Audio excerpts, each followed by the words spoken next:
Eu nunca acreditei em macumba, ebó, trabalho feito ou qualquer dessas coisas. Cresci em São Paulo, na Zona Sul, Morumbi para ser mais exato. Filho de engenheiro civil e professora de literatura, frequentei as melhores escolas particulares. Fiz faculdade de administração na FGV. Essas coisas de terreiro, oferendas na encruzilhada e entidades incorporadas sempre me pareceram superstição de gente sem instrução, folclore regional que sobreviveu apenas por ignorância. Eu me considerava um homem moderno, racional, conectado com o século XXI. Mas depois do que aconteceu naquele Réveillon maldito em Copacabana, depois de tudo que vi e senti naquela casa em Niterói, eu nunca mais duvidei de absolutamente nada. E hoje, exatos 5 anos depois daqueles eventos que mudaram minha vida completamente, ainda tremo involuntariamente ao lembrar cada detalhe. Tudo começou de forma absolutamente banal, quando conheci Larissa em um bar descolado no Leblon, daqueles que tocam MTD ao vivo e servem caipirinhas artesanais. Ela era simplesmente deslumbrante, com aqueles olhos verdes felinos e penetrantes que pareciam ler minha alma, cabelos cacheados caindo pelos ombros bronzeados e um sorriso enigmático que parecia guardar segredos antigos e perigosos. Nos apaixonamos rapidamente, de forma avassaladora, daquele jeito intenso e irresponsável que só acontece no calor sufocante do verão carioca, entre cervejas geladas na praia e madrugadas dançando samba no Lapa. 3 meses intensos depois, ela me convidou casualmente para passar o Réveillon na casa da avó dela em Niterói. "Você vai adorar conhecer Vovó Celeste", ela disse suavemente, acariciando meu rosto com dedos delicados e perfumados. "Ela está super ansiosa para conhecer você pessoalmente. Falei muito de você para ela." Algo indefinível na forma específica como ela pronunciou aquelas palavras me deixou vagamente inquieto. Um arrepio na espinha que ignorei. Mas eu estava tão perdidamente apaixonado que ignorei completamente meu instinto primitivo de autopreservação. A casa antiga de Vovó Celeste ficava em um bairro histórico e decadente de Niterói. Uma construção colonial do século XIX, pintada de azul desbotado pelo tempo e maresia, cercada por árvores frutíferas selvagens e um jardim completamente abandonado onde a vegetação crescia sem controle. Quando entramos pelo portão enferrujado que rangeu sinistro, o cheiro forte e enjoativo de incenso misturado com ervas desconhecidas me atingiu como uma parede sólida, fazendo meu estômago revirar levemente. A velha estava estrategicamente sentada em uma cadeira de balanço de madeira na varanda sombria, vestindo branco imaculado e engomado, dezenas de colares de contas coloridas, que depois descobri serem guias de santo, pendurados no pescoço enrugado e manchado. Seus olhos, perturbadoramente idênticos aos de Larissa em formato e intensidade, me examinaram milimetricamente de cima a baixo, com uma intensidade que me fez sentir completamente nu e vulnerável.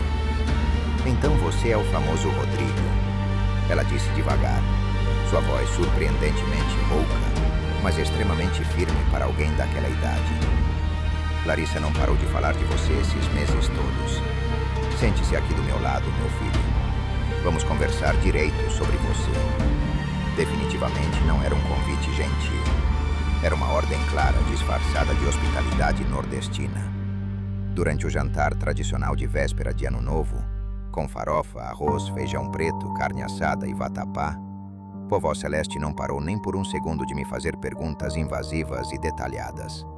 Sobre minha família de origem, meu trabalho na multinacional, minhas crenças religiosas profundas, meus sonhos para o futuro, minhas ex-namoradas. Larissa permaneceu estranhamente quieta e submissa durante toda a refeição, completamente diferente da mulher extrovertida e falante que eu conhecia, apenas observando tudo com um sorriso fixo e artificial no rosto tenso.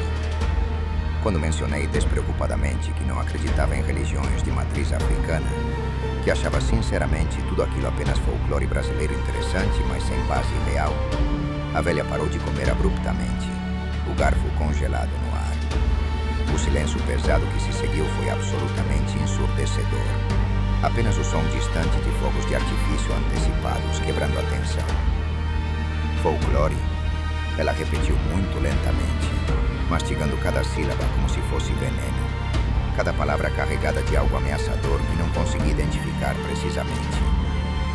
Você vai aprender na pele, meu filho. Antes desse ano novo nascer completamente, você vai aprender a respeitar o que não entende. Meu estômago se revirou violentamente, mas forcei uma risada nervosa e artificial. Larissa tocou minha mão por baixo da mesa discretamente, suas unhas pintadas cravando levemente e dolorosamente minha pele. Vovó está só brincando com você, amor. Ela sussurrou no meu ouvido. Mas seus olhos verdes estavam absolutamente sérios e assustados, dizendo exatamente o contrário das palavras.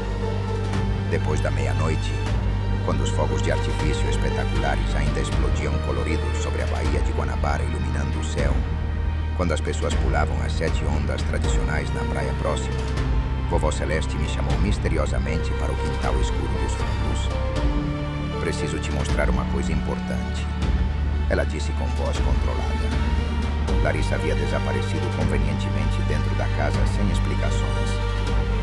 Segui a velha relutantemente pelo jardim selvagem, meu coração batendo completamente descompassado, suor frio escorrendo pelas costas apesar da brisa noturna. No fundo absoluto do jardim, escondido estrategicamente atrás de 3 mangueiras centenárias, havia um pequeno barracão de madeira sem janelas que eu não havia notado antes.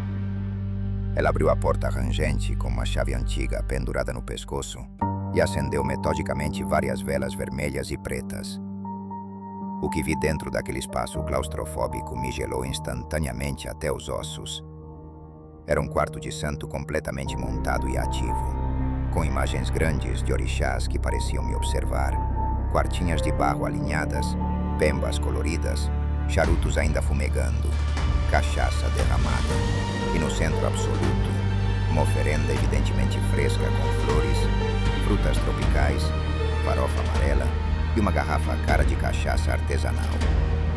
Mas o que realmente me fez querer correr desesperadamente dali foram as fotografias. Dezenas e dezenas delas, talvez 100, todas exclusivamente de mim. Fotos que eu absolutamente nunca autorizei, tiradas obsessivamente e secretamente durante os 3 meses inteiros que namorava Larissa. Eu caminhando despreocupado pela Avenida Paulista, entrando no prédio do trabalho, dormindo vulnerável na cama, comendo sozinho, conversando ao telefone. E em cada maldita fotografia, havia alfinetes grandes espetados diretamente no meu rosto. Símbolos cabalísticos complexos, desenhados meticulosamente com pemba vermelha sangue, e palavras em Yorubá antigo que eu absolutamente não entendia, mas que me enchiam de pavor instintivo. O que diabos é isso tudo? Minha voz saiu como um grito estrangulado e desesperado de pânico puro. Vovó Celeste se virou lentíssima e teatralmente para mim, e pela primeira vez, sob a luz fraca e dançante das velas, vi seu verdadeiro rosto sem máscaras sociais. Não havia absolutamente nenhuma bondade, vovó, ali. Apenas uma determinação gelada, calculista e absolutamente implacável. Minha neta te ama de verdade e profundamente, Rodrigo. Ela te ama com cada fibra do ser dela, mas você não a amava da mesma forma intensa, amava? Você estava friamente pensando em terminar tudo logo depois do carnaval, não estava? Pensando egoisticamente que ela era só mais uma garota, uma simples diversão passageira de verão carioca. Como ela possivelmente sabia disso? Eu nunca havia contado para absolutamente ninguém, nem para meu melhor amigo, mas era verdade dolorosa. Eu realmente tinha planejado terminar discretamente tudo depois dos blocos de carnaval. Então eu fiz o trabalho necessário. Ela continuou com calma assustadora, como se estivesse simplesmente descrevendo uma receita tradicional de bolo. Um trabalho muito forte e antigo, feito com Exu tranca-ruas das 7 encruzilhadas, para amarrar você firmemente a ela com correntes espirituais, para forçar você a sentir exatamente o que ela sente por você, para garantir que nunca mais você conseguisse sair, fugir ou esquecer dela. Minhas pernas fraquejaram violentamente. Senti distintamente algo completamente invisível, mas sólido, apertar forte meu peito dolorosamente, roubar meu ar dos pulmões. Tentei correr desesperadamente, mas meu corpo simplesmente não obedecia completamente meus comandos conscientes. Era exatamente como se cordas invisíveis, mas fortíssimas, me puxassem fisicamente de volta para aquele barracão maldito. Vovó Celeste riu alto, um som gutural e antinatural que ecoou pelo jardim escuro e silencioso. Pode tentar fugir o quanto quiser, meu filho tolo, mas o ebó já está completamente feito e selado. Seu nome completo está amarrado eternamente ao dela com correntes espirituais que você não pode ver, não pode tocar, nem pode quebrar sozinho jamais. Consegui finalmente me mover com esforço imenso, cambaleando violentamente de volta para a casa iluminada. Larissa estava estrategicamente parada na sala de estar, lágrimas abundantes escorrendo dramaticamente pelo rosto bonito. Eu sinceramente não queria que fosse exatamente assim, Rodrigo. Ela soluçou teatralmente. Mas eu te amo demais. Muito mais do que você consegue entender. Não posso simplesmente te perder. A vovó só estava me ajudando a garantir nosso amor. O horror profundo e visceral que senti naquele momento específico superou qualquer medo anterior que já experimentei. A mulher que eu ingenuamente pensava conhecer completamente era uma estranha perigosa, cúmplice consciente de algo que violava absolutamente tudo que eu era como indivíduo livre. Peguei minhas coisas desesperadamente e saí correndo daquela casa amaldiçoada, ignorando completamente os gritos histéricos e desesperados de Larissa. Mas vovó Celeste estava absolutamente certa sobre tudo. Não importava desesperadamente o quanto eu tentasse com toda a força. Simplesmente não conseguia me afastar de Larissa. Toda vez que bloqueava determinadamente o número dela, algo inexplicável e irresistível me forçava internamente a desbloquear horas depois. Quando mudei secretamente de apartamento sem contar o endereço novo para ninguém, ela apareceu misteriosamente na porta exatamente 3 dias depois, sorrindo como se nada tivesse acontecido. Comecei a ter pesadelos terríveis todas as noites, sempre com a mesma figura aterrorizante de um homem altíssimo de capa preta e cartola vermelha rindo macabramente de mim, parado nas encruzilhadas desertas. Minha vida profissional antes promissora desmoronou rapidamente. Perdi meu emprego executivo por faltas inexplicáveis. Amigos próximos se afastaram gradualmente sem explicação. Era exatamente como se uma sombra pesada e sufocante tivesse se instalado permanentemente sobre minha existência inteira. E Larissa era literalmente a única luz que eu conseguia ver em qualquer direção, mesmo sabendo racionalmente que era uma luz completamente falsa, artificial e profundamente doentia. Completamente desesperado e à beira do colapso mental, procurei ajuda espiritual. Fui humildemente a 3 terreiros diferentes espalhados pelo Rio, em busca desesperada de alguém que pudesse desfazer aquele trabalho maldito. 2 pais de santo experientes me mandaram embora imediatamente, assim que jogaram os búzios e viram meu Odu, dizendo assustados que o trabalho era absurdamente forte demais, antigo demais, feito por alguém com poder espiritual muito real e perigoso. O 3º pai de santo, um velho baiano respeitado chamado Pai Joaquim de Ogum, me olhou com pena profunda e genuína. Esse trabalho tem sangue espiritual, meu filho. Ele disse gravíssimo. Não seu sangue literal físico, mas sangue espiritual de ancestrais. Essa velha fez pacto direto com forças das trevas que não brincam em serviço.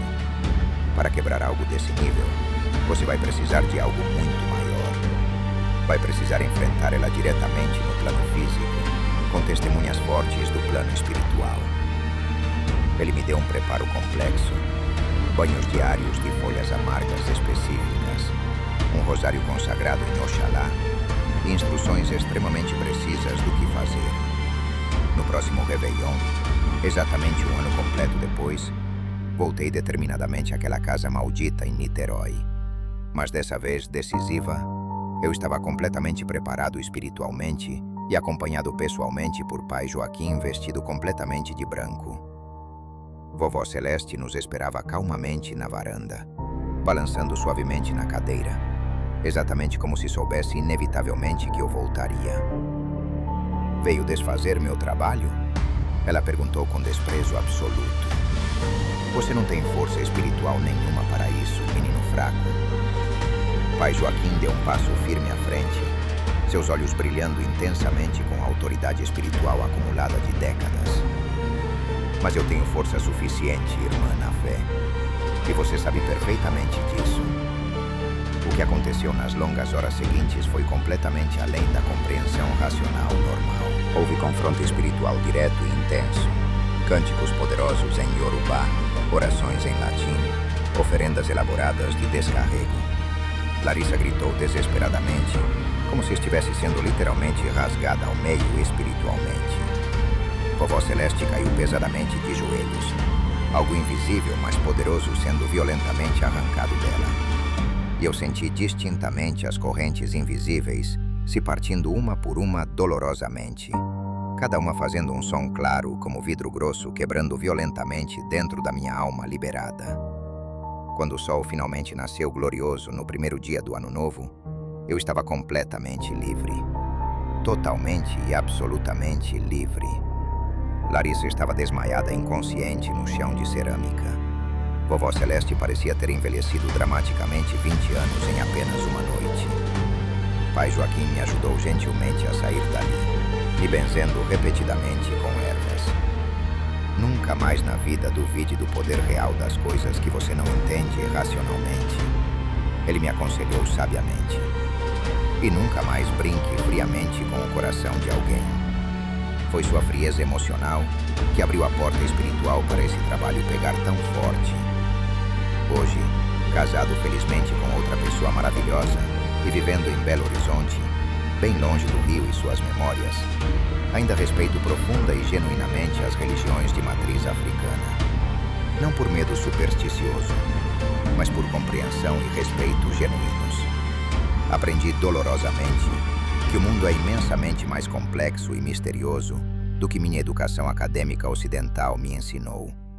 Aprendi que amor forçado magicamente não é amor verdadeiro, é prisão espiritual. E aprendi que cada cultura, cada crença ancestral, cada tradição milenar carrega conhecimentos profundos que a ciência moderna ainda não alcançou nem compreendeu.